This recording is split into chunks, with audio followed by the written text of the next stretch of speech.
Hello दोस्तों, कैसे हैं आप लोग। हमारी आज की कहानी का नाम है आखिर क्यों। वीना की कुछ दिन पहले ही शादी हुई और शादी के हफ्ते भर बाद ही उसके पति नकुल की एक सड़क दुर्घटना में जान चली गई। नकुल की मौत का दुख पूरे घर में फैला हुआ था, लेकिन फिर भी लोग वीना के लिए उल्टी सीधी बातें बनाने से नहीं चूक रहे थे। हर कोई नकुल की मौत का जिम्मा वीना के सर ही रख रहा था और बेचारी वीना, जिसका रो रो कर ऐसा हाल हो चुका था कि उसे खुद का भी होश नहीं था। घर की कुछ औरतों ने वीना के पास आकर उसके शरीर से एक एक करके सारी सुहाग की निशानियां हटा दी और नकुल की दादी ने वीना को अपनी साड़ी में से एक सफ़ेद रंग की साड़ी लाकर उड़ा दी। तभी किसी ने कहा कि अब जब नकुल ही नहीं रहा तो वीना के इन लंबे बालों का क्या मतलब। ये सुनकर वीना की बुआ सास ने कहा, हाँ सही बात है, बाल काटने की ये रस्म तो वीना को निभानी ही पड़ेगी। वो जल्दी से अंदर गई और वीना के बाल काटने के लिए कैंची ले आई। बुआ सास उस कैंची से जैसे ही वीना के बाल काटने को हुई कि तभी वीना की सास ने बुआ जी का हाथ पकड़ लिया।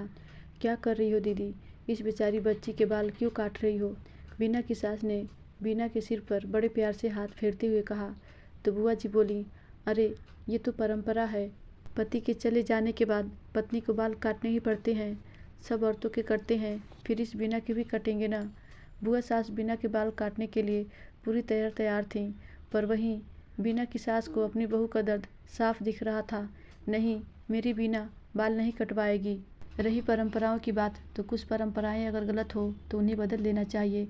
हर इल्ज़ाम और हर परंपरा सिर्फ औरतें ही क्यों सहें, आदमी क्यों नहीं।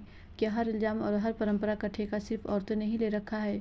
अगर मेरे नकुल की जगह मेरी वीना होती तो क्या तब भी आप लोग ऐसे ही करते। मेरा नकुल वीना से बहुत प्यार करता था और वीना भी उसे बहुत चाहती थी। अगर आज नकुल जिंदा होता तो वो ये सब बिल्कुल बर्दाश्त नहीं करता। मेरे बेटे नकुल की मौत एक एक्सीडेंट है, इसमें मेरी बेटी वीना की क्या गलती। अगर किसी ने भी दोबारा वीना के बाल काटने की कोशिश की तो मैं भी अपने बाल काट कर यहीं फेंक दूंगी। वीना की सास की ये बातें सुनकर बुआ जी दंग रह गईं और हाथ से कैंची छोड़ दी।